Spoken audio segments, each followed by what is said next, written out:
Muy buenas tardes, mis queridos hermanos. Dios les bendiga a este tiempo en el cual vamos a estar a la luz de la palabra de Dios reflexionando un poco acerca de los últimos acontecimientos que tienen a más de uno preocupado, nerviosos, angustiados y se preguntan qué es lo que está sucediendo, cuándo terminará todos los acontecimientos terribles que estamos viendo prácticamente cada día en los medios de comunicación. ¿Qué tiene Dios que decir referente a todo esto? Si es que tiene algo que decir. Acabo de terminar hace unos minutos una conversación con una amiga que vive en Israel. Y me hacía una pregunta cuando hablábamos acerca de lo que ha sucedido y de lo que sigue sucediendo allí. Y la pregunta era, ¿dónde estuvo Dios ese día del mes de octubre, cuando sucedió toda esta matanza, estas barbaries que hemos visto, estas familias destruidas, secuestradas, quemadas, torturadas, etcétera, etcétera? ¿Dónde estaba Dios? ¿Y saben lo que yo le respondí? Dios estaba donde siempre ha estado. El problema es dónde está el hombre cuando Dios se acerca a nosotros.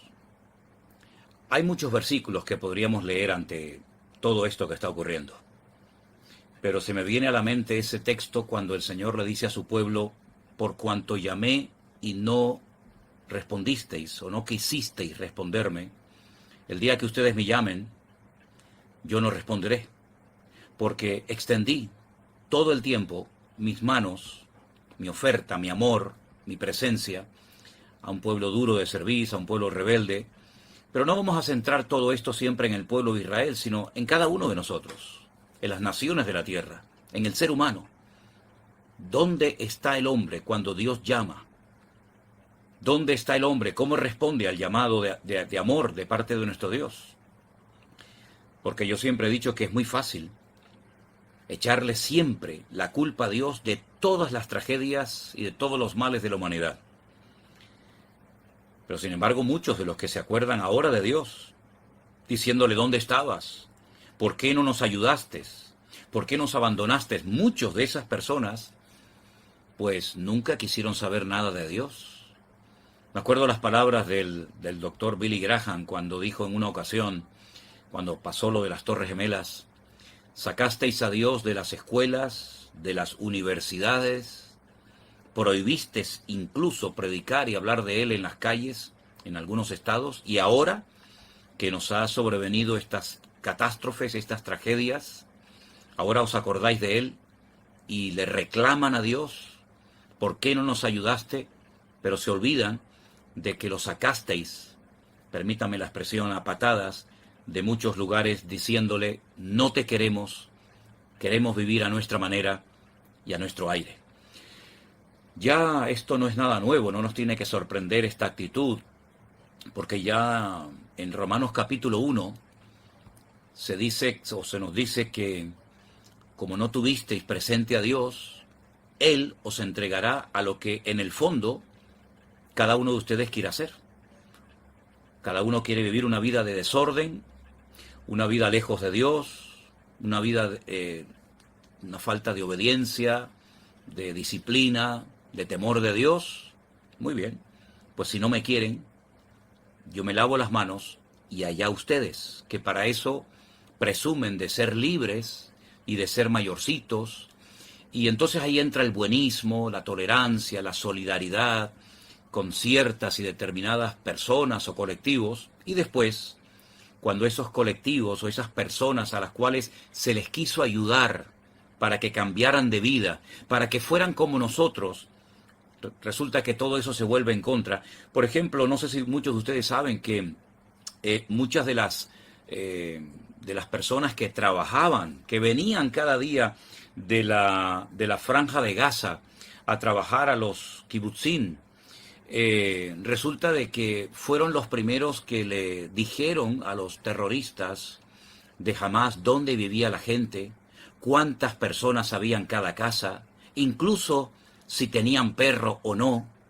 Parece mentira, ¿no? personas a las cuales se les dio la posibilidad de trabajar en Israel, personas que cruzaban todos los días la frontera y que cobraban un sueldo de parte de estos colonos. Resulta que después los traicionaron, diciéndole a sus enemigos, a los que lo odiaban, a los que le odian, pues dónde vivían, dónde estaban, cuántos eran, etcétera, etcétera. Qué tremendo, ¿no? Qué tremendo ver cómo a veces queremos ser, permítame la expresión, más buenos que Dios. Miren, mis queridos hermanos, hasta que el hombre no aprenda que Dios nunca se equivoca y que Dios cuando manda algo lo manda por nuestro bien, vamos a sufrir terribles consecuencias. Mentiras, abuso de poder, traiciones.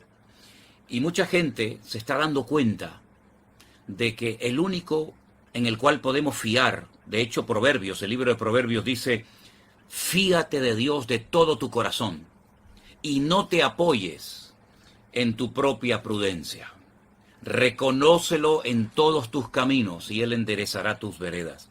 Cuando la gente se dé cuenta de que del único que nos podemos fiar es de Dios, seguramente nuestra vida será muy diferente.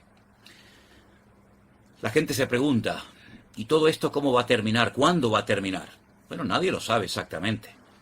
Nadie lo sabe. Hoy estuvo por allí, por Israel, el presidente de los Estados Unidos y casualmente, nada más montarse en el avión y marcharse, volvieron otra vez a lanzar cohetes, a mandar misiles desde la Franja de Gaza. Porque es increíble. No se rinden, no aflojan. Ellos siguen y siguen y siguen, ¿verdad? Tratando de destruir a un pueblo que es bíblicamente indestructible. Mire, cuántas personas, cuántos imperios, cuántas naciones a lo largo de la historia intentaron destruir al pueblo de Israel y no pudieron. De hecho, esos imperios ya no existen hoy en día. ¿Qué pasó con aquel que decía que su tercer Reich iba a durar 1000 años? ¿Se acuerdan que Hitler hablaba así? Un hombre que conquistó prácticamente toda Europa, que sembró el terror en todo un continente y que debido a sus guerras murieron más de 63 millones de personas. ¿Dónde está ese régimen? ¿Dónde está todo eso? Ha desaparecido completamente. Hasta hoy en día en Alemania es un delito hablar o hacer apología de esta gente. ¿Dónde están los griegos, los romanos, los babilónicos, los medos persas? Yo les he dicho muchas veces que bíblicamente hay promesas y hay pactos y que Dios cuida, porque Dios se ha comprometido, Dios se ha empeñado y dice, y no lo hago por vosotros, lo hago por mi nombre, ¿verdad? Protegerlos, amarlos, ayudarlos, hasta que reconozcan lo que tienen que reconocer, que se han negado a reconocer y admitir, pero llegará el momento que la presión será tan grande, el fuego será tan intenso, que no les va a quedar más remedio a ellos y a todos los seres humanos de humillarnos, de postrarnos delante de Dios y de reconocer que Dios siempre gana y que por muy soberbios, por muy arrogantes, por muy orgullosos que seamos, por mucha fuerza militar, política o económica que podamos desarrollar, a Dios nunca nadie le va a poder ganar. Me gustaría compartir con ustedes algunos datos interesantes que probablemente conozcan, otros no. Mire, en el año 131 se le cambió a Jerusalén el nombre y se le puso Aelia Capitolina. ¿Sabían ustedes eso? Aelia Capitolina, en honor a Helios, el nombre del emperador. Y Capitolina era la ciudad que se dedicaba a los dioses, la triada capitolina, ¿verdad? Uno de los dioses principales era Júpiter. A Israel se le cambió el nombre. Roma lo hizo en el 135 después de una rebelión, de una sublevación por parte de un tal Bar Kokhba, apoyado por un rabino, Rabí Akiva, que creía que este era el Mesías y se equivocó, como tantas veces se han equivocado, reconociendo a falsos mesías. Bueno, pues esto le costó muy caro, no solamente a Kokhba, no solamente a Rabí Akiva, sino incluso a miles de judíos, y le cambiaron el nombre por Filistea. De ahí viene Palestina, tierra de filisteos. Ahora, con el tema, por ejemplo, de los palestinos musulmanes, Nunca existió un estado, un país llamado Palestina. Jamás, jamás. Simplemente hace falta mirar un poco la historia. ¿En manos de quién estaba Israel antes de 1948? ¿En manos del Estado palestino? No. Estaba en manos de los ingleses. Los ingleses eran los que estaban allí hasta que en 1948 Israel declaró la independencia del Estado judío de Israel. Y antes de los ingleses estaban los otomanos, no un Estado palestino. Y antes de los otomanos, los mamelucos de Egipto, no un Estado palestino. Y antes estaba el imperio árabe kurdo, y estuvieron los omeyas, los bizantinos, los romanos, los hasmoneos, los seleucidas, pero nunca hubo, jamás existió un Estado palestino que Israel destruyó cuando declara su independencia en mayo de 1948. Jamás existió un Estado palestino, nunca, jamás. Las personas que vivían allí eran personas que habían, muchos de ellos nacidos allí, pero eran más bien de nacionalidad jordana. Si no, miren ustedes el pañuelo que los ancianos se ponen en Israel, me refiero a los palestinos ancianos, los viejos, y es el pañuelo de color de cuadraditos blancos y rojos, recordando con nostalgia a los jordanos, ¿verdad? Nunca hubo un Estado palestino, jamás. Miren la bandera de Palestina como es, prácticamente idéntica que la de Jordania, ¿verdad? Así es que cuando ignoramos la historia, independientemente de que seamos o no creyentes, podemos cometer graves equivocaciones.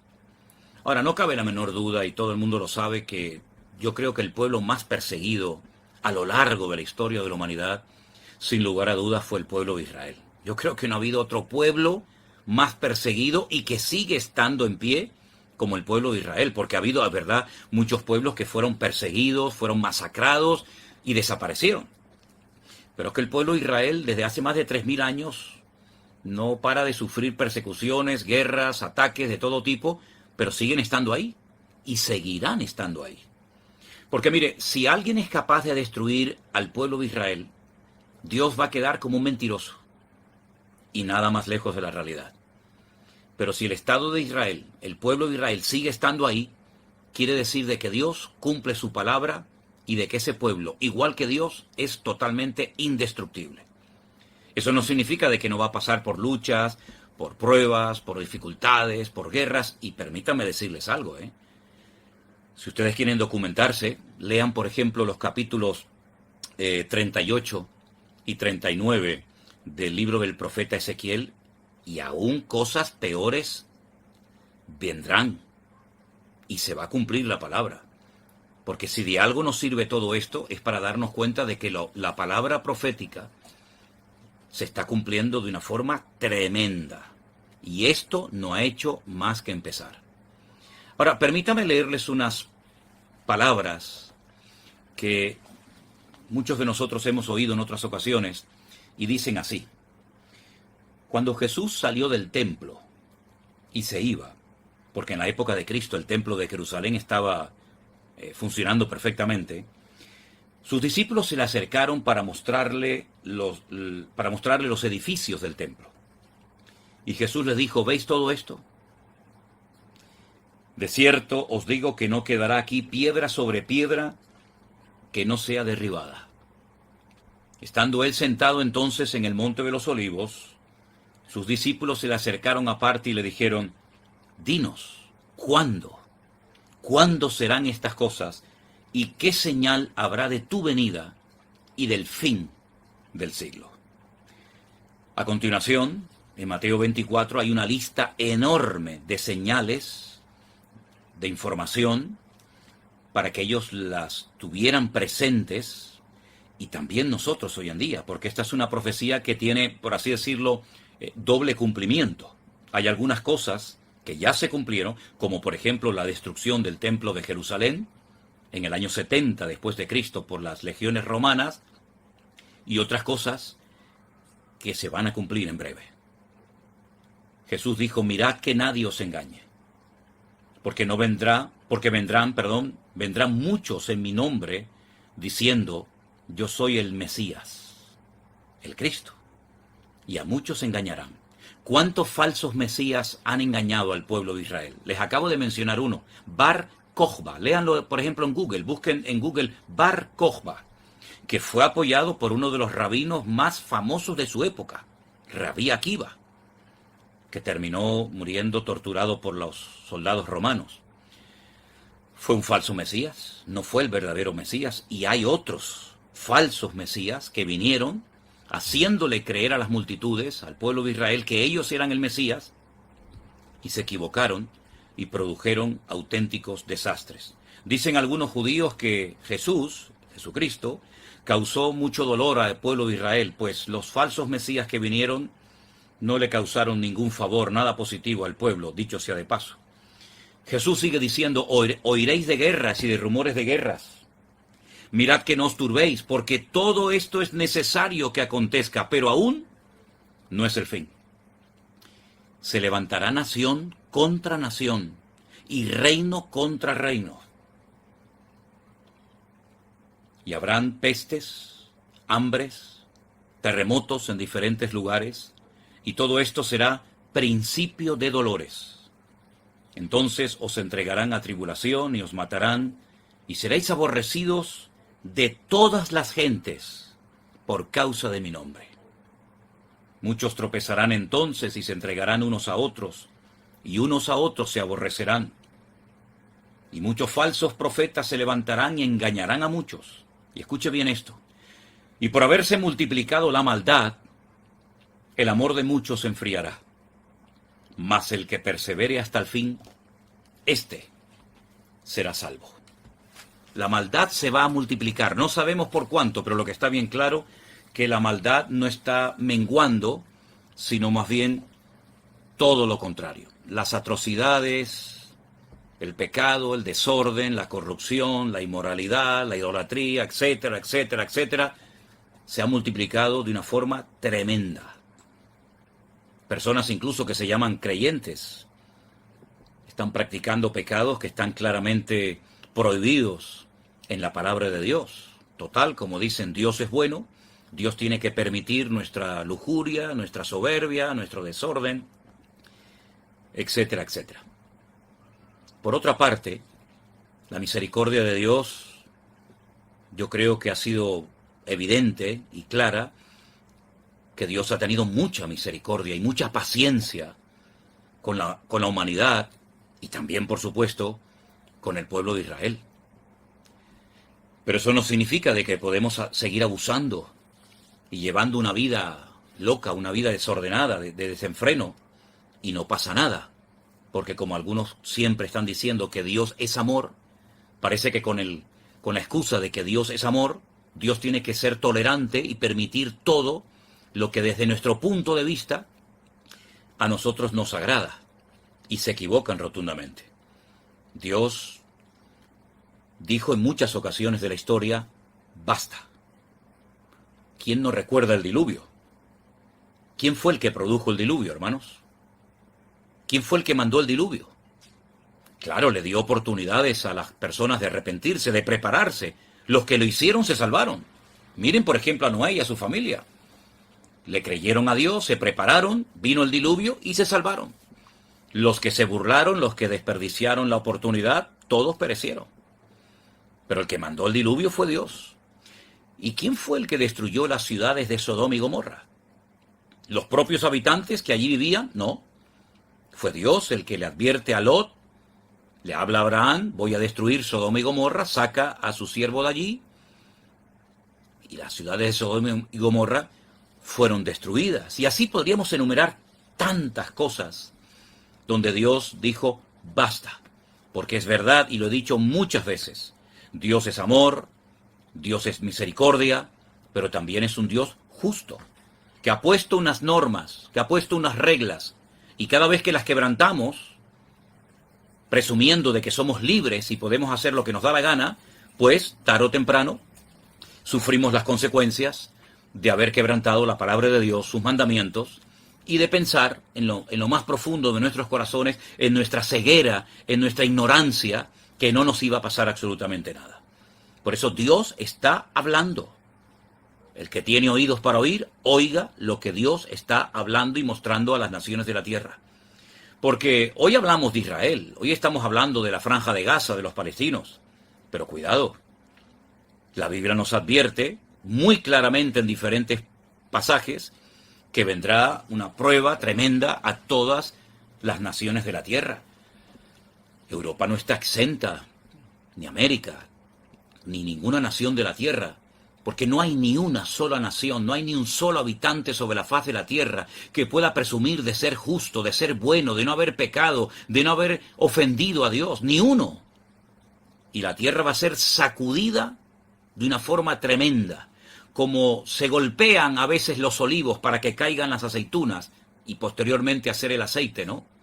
Pues así van a ser sacudidas todas las naciones de la tierra, aspectos económicos, sociales, políticos, y por supuesto el mundo espiritual está siendo sacudido de una forma tremenda. De hecho, el próximo domingo, Dios mediante, espero en el mensaje poder transmitirlo adecuadamente, todo lo que estamos viendo en lo natural es un reflejo del mundo espiritual. Estoy leyendo, reflexionando en las profecías, algunas de las profecías, algunas de las cosas que experimentó y escribió el profeta Daniel, y allí se ve el mundo espiritual de una forma tremenda. Mundo espiritual que está en guerra, y todas esas guerras en el mundo espiritual, en las regiones celestes, como dijo Pablo, principados, potestades, gobernadores de las tinieblas, huestes espirituales de maldad, que están en conflicto, que están en guerra, todo eso se refleja en el mundo natural. Ahora es aquí, mañana será allá, pero nadie se escapa de esta cruda realidad. Bueno, veo que se han ido conectando muchos hermanos. Tengo aquí el teléfono y estoy viendo que hay muchos hermanos que se han conectado de muchas partes del mundo, hasta, fíjate, hasta de Cádiz, un lugar tan bonito y que conozco perfectamente, de Paraguay, de México, de Estados Unidos y de tantos lugares. Hermanos queridos, creo que lo principal y lo más importante en esta hora es recurrir a una de las herramientas más poderosas que Dios nos ha dado, y es la oración. Hay gente que dice, no sé cómo orar. Bueno, usted simplemente con el deseo, con el anhelo de orar, pídale al Señor, Señor, que se haga tu voluntad. Abre nuestros ojos, llévanos a todos a la humildad, al arrepentimiento, a una conversión genuina. Porque hay mucha gente que ha estado incluso congregándose por años en iglesias o en diferentes lugares que no son convertidos. Pueden decir que son creyentes porque creen en Dios, pero no son convertidos. Y lo importante aquí es no solamente creer en Dios, sino verdaderamente haber puesto nuestra vida 100% en las manos de nuestro Dios. Porque hemos llegado a un punto en el que separados de Dios, nada podemos hacer. Claro, las imágenes que vemos son tremendas, ¿no? Todo esto es la consecuencia de la soberbia del hombre, del orgullo del hombre. Bueno, hay un versículo en la carta de Santiago que yo lo quisiera compartir con ustedes en esta tarde. Es un versículo que nos habla de dónde vienen las guerras. Preste atención. En el Nuevo Testamento, en la carta de Santiago, concretamente en el capítulo 4, versículo 1, dice, ¿de dónde vienen las guerras y los pleitos entre vosotros? Dice, ¿no es de vuestras pasiones las cuales combaten en vuestros miembros? ¿Usted sabe que hay gente que se hace millonaria con guerras? ¿Usted sabe que hay gente que se aprovecha de las desgracias ajenas para ganar dinero? Gente sin escrúpulos. Gente que aprovechan las tragedias humanas para llenarse los bolsillos. Es que mire, la maldad del ser humano no tiene límites. Cuando el otro día hablaban de que incluso en los cadáveres ponían explosivos para que cuando se acercaran a recogerlos murieran, uno dice, Dios mío, ¿hasta dónde llega la maldad humana? Yo dije el otro día que comparar a estas personas que hicieron estas barbaridades en estos kibutzim, en estos lugares, las imágenes todas las pueden ver, no se comportaron como animales. No insultemos a los animales. Se comportaron como demonios, como auténticos demonios. Porque si nos comportáramos como animales, muchas guerras y muchas cosas que el hombre ha hecho, nunca las hubiera hecho. Así es que no insultemos, por favor, a los animales. Los demonios, Satanás, que Jesús lo definió como un ladrón, que viene a hurtar, a matar y a destruir, ha mostrado su realidad, utilizando a estas personas, a estos miembros de estos grupos terroristas, para hacer cosas que uno cuando las oye o las ve, uno dice, ¿hasta dónde ha llegado la crueldad del ser humano? ¿Verdad? Regocijarse en la maldad, publicar la maldad como un triunfo, como un logro. ¿Qué triunfo hay en matar seres inocentes? ¿Verdad? ¿Qué orgullo puede sentir una persona después de haber hecho lo que ha hecho? Se pierde la conciencia, que fue un freno que Dios puso en el hombre para que supiera diferenciar, reconocer, discernir entre el bien y el mal. Han cauterizado sus conciencias, ya no tienen conciencia, ya presumen de sus pecados, de sus delitos y de las barbaridades que han hecho. Y lo terrible es que hay personas que no condenan estas cosas, siempre inclinando la balanza al mismo lado y no reconociendo que la maldad, la haga quien la haga, hay que condenarla. Y el pecado lo cometa quien lo cometa, hay que denunciarlo. Pero hay personas que utilizando el poder que tienen como políticos, como periodistas, ¿verdad?, como gente de influencia, se niegan a utilizar los términos adecuados y a condenar lo que no tiene ningún tipo de justificación. Nosotros los creyentes, en medio de todo este dolor, lo único que podemos hacer es orar. Y lo agradecen mucho los habitantes, los hermanos, las familias con las cuales hemos hablado. Lo agradecen. Dicen gracias por orar por nosotros, por pedirle a Dios que nos ayude y que pronto intervenga el Señor y que aprendamos lo que tengamos que aprender. Me preguntaban recientemente en una llamada telefónica, ¿y qué tenemos que aprender de todo esto? Y yo les citaba el Salmo 121. Alzaré mis ojos a los montes. ¿De dónde vendrá mi socorro? Mi socorro viene del Señor que hizo los cielos y la tierra. Es a Él al que tenemos que mirar en esta hora, es a Él al que tenemos que clamar, y es en Él, en el único que podemos refugiarnos, sabiendo que Él cuidará de nuestras vidas y nos protegerá conforme a su voluntad.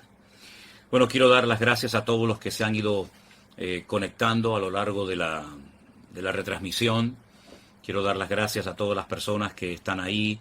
Yo veo sus nombres, claro, pasan tan rápidos uno detrás de otro que prácticamente a veces es imposible, ¿no?, ver los nombres, los mensajes que envían. Pero a todos, hermanos queridos, les pido, oremos juntos al Señor. Hermanos de iglesias bautistas, iglesias pentecostales, vamos a dejarnos ya de tonterías. Vamos a unirnos ahora más que nunca, porque el ataque también viene contra nosotros. No es un ataque contra una nación en particular, es contra un estilo de vida, es contra Occidente, es contra el cristianismo, es contra todo lo que sea Dios, Biblia, Evangelio, etcétera, etcétera. Por lo tanto, vamos a dejarnos ya de estar levantando en alto banderas denominacionales, estar haciéndonos la guerra, ¿verdad? Estar llamando por aquí y por allá, no veas esto, no veas lo otro, no apoyes esto, no apoyes lo otro, y vamos a unirnos en oración como pueblo de Dios, que la oración unida tiene mucha fuerza, y es lo único que puede frenar el avance de las tinieblas, porque dice el Señor, clama a...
y yo te responderé, y te enseñaré cosas grandes y ocultas que tú no conoces. Es tiempo de orar, hermanos. Así como en los días del confinamiento, ¿se acuerdan? El Señor nos dio tiempo para reflexionar y aprender de su palabra, para orar. Ahora nuevamente el Señor nos vuelve a hablar a todo el pueblo cristiano. Oremos, oremos, clamemos al Señor, doblemos nuestros corazones, circuncidemos nuestros corazones, para que el Señor nos guarde, para que el Señor tenga misericordia una vez más, como tantas veces ha tenido misericordia de Israel y de nuestras vidas y de su pueblo. Así es que les invito a orar. Sé que hay algunos de ustedes que están en países que no reconocen la barbarie que han hecho estos salvajes, ¿verdad? Sé que hay algunos políticos en algunas naciones que no quieren decir que esto ha sido un ataque terrorista contra personas indefensas, ¿verdad? Contra civiles. Pero nosotros no dependemos de la reacción de los demás. Nosotros dependemos solamente de nuestro Dios y de su palabra. Así es que, mis queridos hermanos, vamos a orar en esta tarde. Vamos a pedir al Señor que extienda su mano, y mientras nos preparamos para, si es posible, orar, tal vez juntos ahí en familia, donde se encuentran ahora, inclinando nuestro rostro y orando a nuestro Dios, quiero leerles todo este hermoso salmo, el 121. Es un salmo hermoso que ahora más que nunca tenemos que tenerlo en cuenta. Y dice así la palabra del Señor: alzaré mis ojos a los montes, ¿de dónde vendrá mi socorro?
Mi socorro viene del Eterno, de mi Dios, el que hizo los cielos y la tierra. No dará tu pie al resbaladero, ni se dormirá el que te guarda. He aquí no se adormecerá ni dormirá el que guarda a Israel. El Señor es tu guardador, el Señor es tu sombra a tu mano derecha. El sol no te fatigará de día, ni la luna de noche. El Señor te guardará de todo mal. Él guardará tu alma. El Señor guardará tu salida y tu entrada desde ahora y para siempre. Vamos a orar también por las personas. Nadie sabe exactamente el número de los que han sido secuestrados. Mujeres, ancianos, niños, familias enteras. Orar por ellos. Yo creo que se puede producir el siguiente milagro. Yo creo que si oramos juntos al Señor se puede producir milagrosamente la liberación de estas personas y que pueden venir caminando por su propio pie, cantando y alabando y dando gracias a Dios, porque Dios ha hecho un milagro. Ya sé que para el mundo es imposible. Ya sé que algunos se reirán de lo que acabo de decir, me da exactamente igual. Yo creo que Dios puede hacer ese milagro y mucho más. Y Dios puede hacer que millones de personas de un bando y de otro bando, porque aquí todos, absolutamente todos, necesitamos de Dios. Pueblo de Israel, palestinos, Franja de Gaza, todos los seres humanos necesitamos doblar nuestras rodillas, nuestros corazones delante de Dios, el Todopoderoso, el Creador del cielo y de la tierra, y pedir perdón por todos los pecados que hemos cometido, porque la paga del pecado es la muerte y lo estamos viendo. Vamos a orar para que Dios haga milagros en este conflicto y que el mundo vea que el único que ha podido solucionar esto no es un hombre, no es un gobierno, no es un organismo, ha sido el Dios Todopoderoso, el que ha extendido su mano y ha hecho un milagro notorio y evidente que todos han podido ver, los que por lo menos han querido verlo. Y queridos hermanos, oramos en este momento a nuestro buen Dios. Padre Celestial, te damos gracias desde lo más profundo de nuestros corazones, por tu misericordia, por tu poder, porque sabemos que a pesar de lo que está sucediendo, tú no has perdido tu autoridad, tú no has perdido tu poder, sino más bien todo lo contrario. Señor, que todo esto sirva para sacudir las conciencias, despertar a los que han estado dormidos, acercar a los que se han apartado de tus caminos durante mucho tiempo, abrir los ojos de los ciegos, los oídos de los sordos, y que volvamos en genuino arrepentimiento y nos postremos a tus pies pidiendo perdón. Señor, ten misericordia de todos los que están secuestrados en este momento. Cuida de sus vidas. Detén todo esto, Señor. Que todos, de un bando y de otro, clamen a Dios, se humillen delante de Dios, para que tú actúes y traigas la genuina paz, que no viene por firmar un documento, sino viene por recibir en el corazón al príncipe de la paz, a tu amado Hijo, al verdadero Mesías, rechazado y crucificado, pero que vive por los siglos de los siglos. Nos ponemos en tus manos, nos postramos a tus pies y pedimos guarda de tu amada iglesia, de tu amado pueblo sobre toda la faz de la tierra, y que pronto veamos una salida de toda esta situación terrible, y que una vez más demos gloria a Dios y gracias al eterno nuestro Dios. En el nombre sobre todo nombre, en el nombre de nuestro Señor Jesucristo, clamamos y unánimemente pedimos por esto. Amén. Y amén. Hermanos queridos, Dios les bendiga a todos ustedes en esta tarde. Les mando un caluroso saludo desde las Islas Canarias. Aquí estamos emitiendo en directo para todos ustedes cuando yo tengo en mi reloj las 7:25 de la tarde. Ya cada uno sabe la hora que es en su respectivo país. A esta hora le doy gracias al Señor por todos los que se han conectado. Pido que sigamos orando, unidos, expectantes, ¿verdad? Viendo el desarrollo de todo esto y viendo la mano de Dios a pesar de las duras imágenes y a pesar de toda esta circunstancia que todos sabemos. Dios les bendiga, les mando un caluroso saludo a todos ustedes. Sigamos orando los unos por los otros, cubriéndonos las espaldas, agarrados a su palabra, confiando en nuestro Dios, sabiendo que Dios tiene el control y que pronto, muy pronto, veremos una salida de toda esta situación. Dios les bendiga, mis amados hermanos.